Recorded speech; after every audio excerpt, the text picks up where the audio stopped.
과식은 효소 부족의 증상입니다.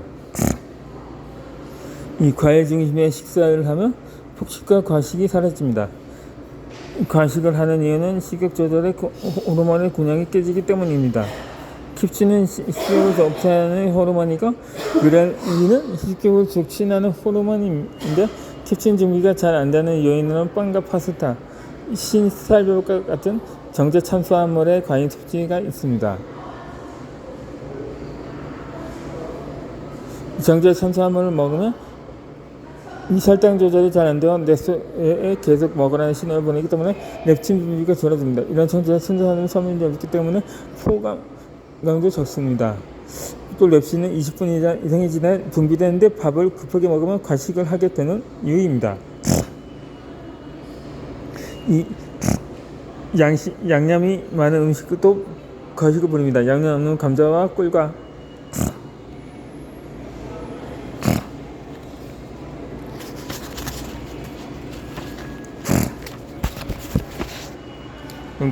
버터를 바른 감자를 원숭이에게 줬을 때 원숭이는 꿀과 버터를 바른 감자를 일반 감자보다 2배나 더 먹었습니다.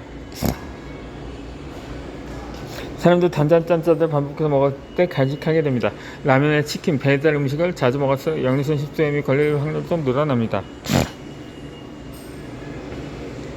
이에 비해 효소가 풍부한 음식을 먹으면 과식을 하지 않게 됩니다. 과일을 지나치게 먹어서 체한 사람을 본 적이 있는가요? 과일과 야채는 효소가 풍부해서 포만해지고 이후에도 건강한 음식을 먹고 싶게 만듭니다. 제게 주시드 로딘 교수는 먼저 섭취한 음식이 다음 음식의 선택을 결정짓는다고 했습니다. 체중이 늘어나는 직원들로 문제가 심각해진 구글에서 로딘 교수에게 식단 고증에 대해 의뢰를 했습니다. 로딘 교수는 칼로리나 음식을 제한하지 않고 음식의 순서만 바꿨습니다. 그래서 매일 앞자리에서 과일을 두 잔 놀라운 일이 일어났습니다. 첫 음식으로 생선과 과일을 선택한 사람은 그 다음 음식에도 건강한 음식을 선택한 비중이 47%나 되었습니다. 반면 치킨이나 피자 같은 가공식품과 양념 범벅이 된 음식을 먹으면 샤의 미래가 건강을 잃어 더 자극적인 음식이 당기게 됩니다. 이 과식을 막기 위해 식법서법이 있습니다. 과일을 지속적으로 먹게 되면 정서적으로도 안정이 되고 입맛도 건강하게 바꿔줍니다. 순산함을 가득 입맛이 세신다면 그동안 안 즐겨 먹었던 치킨이나 피넛, 탄수화물과 라면 등이 그다지 맛있게 느껴지지 않습니다. 그 냄새가 역겹기도 합니다. 매일 야식으로 라면을 먹었던 저도 과일을 먼저 먹는 음식 습관만 바뀌었는데 자연스럽게 라면을 멀리 할 수가 있었습니다. 고릴라에게도 일반 양산성 유기농 양산소를 주면 즉시 유기적 양산소를 선택합니다. 하지만 사람은 어떨까요? 의학이 최고로 발달한 시대를 살고 있지만 정작 동물보다 못한 입맛으로 사람의 몸은 각종 병에 시달리고 있습니다. 아무리 자연의 음식이라도 본능의 입맛을 해결해 주어야 합니다. 사람의 혀에는 5가지 맛에 대한 미를 가지고 있습니다. 단맛과 신맛, 신맛과 감칠맛이 충족될 때 음식에 대한 욕구가 세워집니다. 과일 함께 풍성한 음식, 몸을 충족시키는 식단으로 과식과 폭식으로부터 자유를 누릴 수가 있습니다.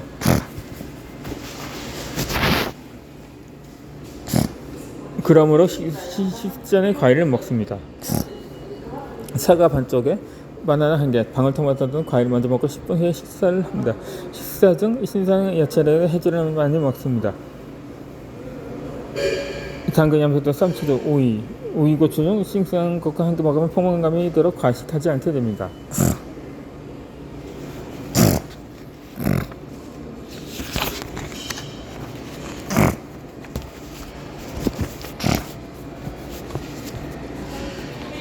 네, 50년 된 변비에도 해결되는 밥상이 있습니다. 이 변비의 수용성이 변비는 수용성 식이섬유 부족이 가장 큰 원인입니다. 변비는 몸의 독소를 저장해 만드는 원인이므로 반드시 해결해야 합니다. 변이 몸에 축적되어 있으면 장간 혈순환을 통해 간으로 몸으로 들어갈 겁니다. 간이 해독하기 어려울 만큼 독소가 쌓이고 해독이 안 되는 독소는 피부를 표해서 표출이 됩니다. 피를 뚫고 나오는 뾰루지는 독소가 쌓였다는 증거입니다. 체내 독소가 쌓이면 면역력도 떨어지게 됩니다. 변비에 대한 희귀적인 변비약을 먹거나 유산균을 선택합니다. 시험의 생리탈을 통해서도 해결하려고 합니다. 10년이 넘는 만성 변비는 이런 방법으로 쉽게 해결되지 않습니다. 이는 변비의 원인을 제대로 찾지 못했기 때문입니다.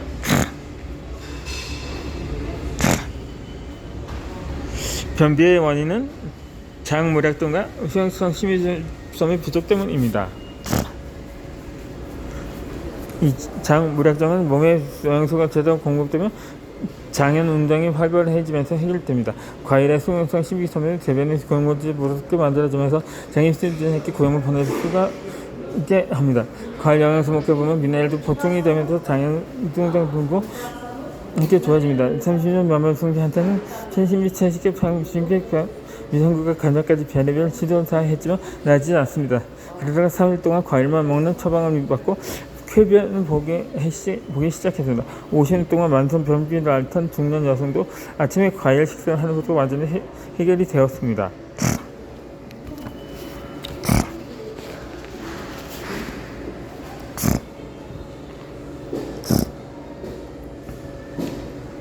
장 건강을 위해 유산균을 먹는 사람이었지만 그들은 유산균을 기타를 한개 만들어주는 것이 우선입니다. 장내 위산물은 과일에 장과 식이섬유를 먹고 삽니다. 장에서 생긴 단물을 만들면 유산균을 부담스럽게 피해갈 수 있습니다. 장염의 전두껍질은 장내막이 약한 사람들에게는 상처가 나는 자극이 될 수 있습니다.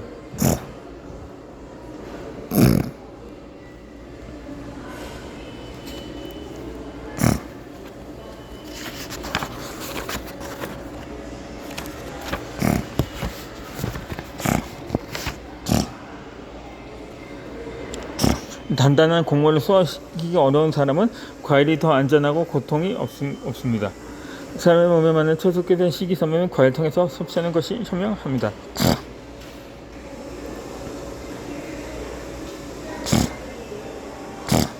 이 장에 좋은 과일로는 키위, 사과, 배, 복숭아, 포도 그리고 수용성 식이섬유 선택진이 풍부한 성격 감귤류가 있습니다. 그 외에도 수분이 풍부한 파인애플, 소화 흡수를 빠르게 해주는 참외, 식이섬유가 더 풍부한 푸른과 아보카도, 양배추, 고구마도 도움이 됩니다.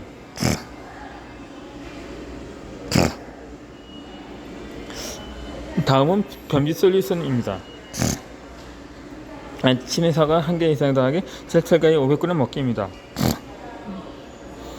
매일과일 1kg 이상 먹기입니다.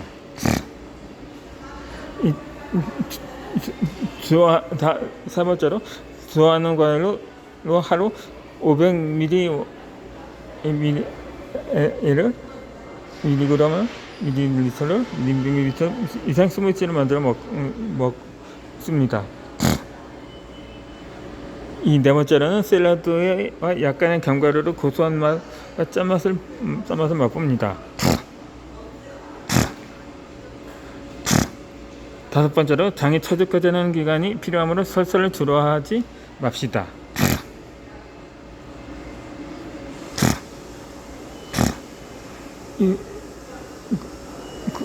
변비 해결을 위한 호흡 시스템입니다.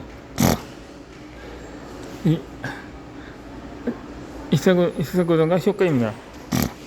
아침에는 사과 한 개 300g과 사과 한 개 스무디 200g입니다. 효과는 지프토드 변비약의 혈관 건강입니다. 점심에는 사과 당근 과일 스무디와 300g과 고구마 바나나 사과색 제철과일 500g입니다. 이게 기혈부통과 유자막 강화시키고 혈관 건강에 도움을 줍니다. 저녁으로는 당근 비트 오이 스무디와 300g ml 사과 케이크 스무디 400ml 넣고 고구마 딕토트와 건강에 도움을 줍니다.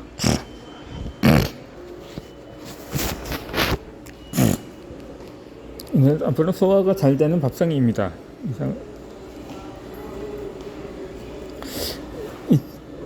과일인 예전에 천연 소화제입니다. 이 먹은 음식이 완전히 소화될 때 영양소에 잘 흡수되고 몸에 필요한 성분이 만들어집니다. 소화를 잘 시키기 위해서는 다음과 같이 먹어야 합니다. 음식은 가공식품이 아닌 살아있는 음식을 먹어야 합니다. 음식은 종류가 많이 섞이지 않을수록 좋습니다. 음식을 먹는 순서도 중요합니다. 음식 순서 중 대표적으로 잘못된 것은 식후 과일입니다. 과일은 식장과 공복에 먹을 때 영양소가 모두 흡수됩니다. 소화가 잘 안 되는 사람들의 경우 죽을 먹거나 선식을 먹는데 장기적으로는 영양결핍이 올 수 있으니 자주 먹지 않는 것이 좋습니다. 소화가 가장 좋은 음식은 소화 효소를 이미 가지고 있는 과일입니다. 과일은 소화 불량으로 일으키기 어렵습니다. 90%가 수분이며 소화입니다.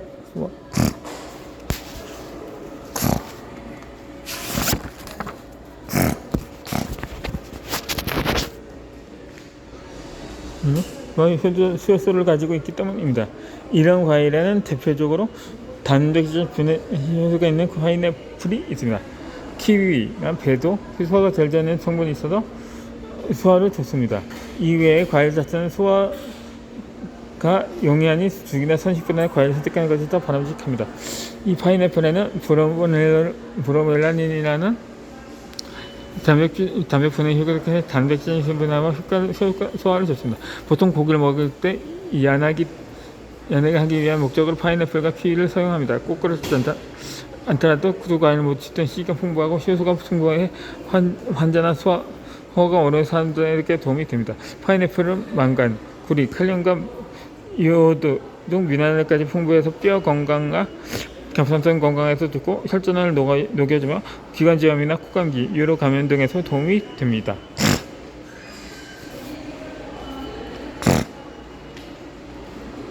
겨울무는 인삼보다 낫다는 말이 있을 정도로 무는 몸에 좋습니다. 한의학적으로 무나 벼더지, 배와 같은 하얀색 음식은 기관지와 지침할 때 무를 먹으면 가라앉습니다. 동해먹으면 소화를 놓고 소화도 꼭 크기를 내리며 속을 풀어준다고 기록되어 있습니다. 무에는 비타민 C와 엽산, 칼륨, 미스크, 아말레아제까지 있어서 과식하면 반드시 무를 먹는 것이 좋습니다. 위궤양과 위통증, 더부룩한 불쾌감도 나아집니다. 고구마 또한 소화에 좋습니다. 베타카로틴이 풍부하고 비타민 C와 D도 풍부해서 면역력에 좋습니다. 미국 국립암연구소에서는 고구마를 자주 먹으면 먹지 않는 사람보다 폐암의 걸림 확률이 절반 이하로 감소한다고 발표했습니다. 각종 암 예방이 될 뿐만 아니라 식이섬유도 풍부해서 변비를 예방하며 장 건강에도 좋습니다. 고구마와 무즙은 음식 공원도 잘 맞아 소화를 돕는 환상적인 면역 밥상이라고 할 수 있습니다.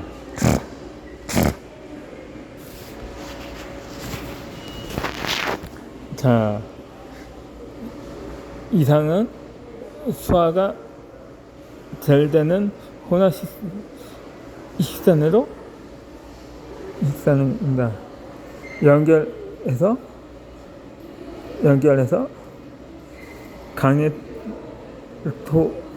강일토록 하겠습니다. 이제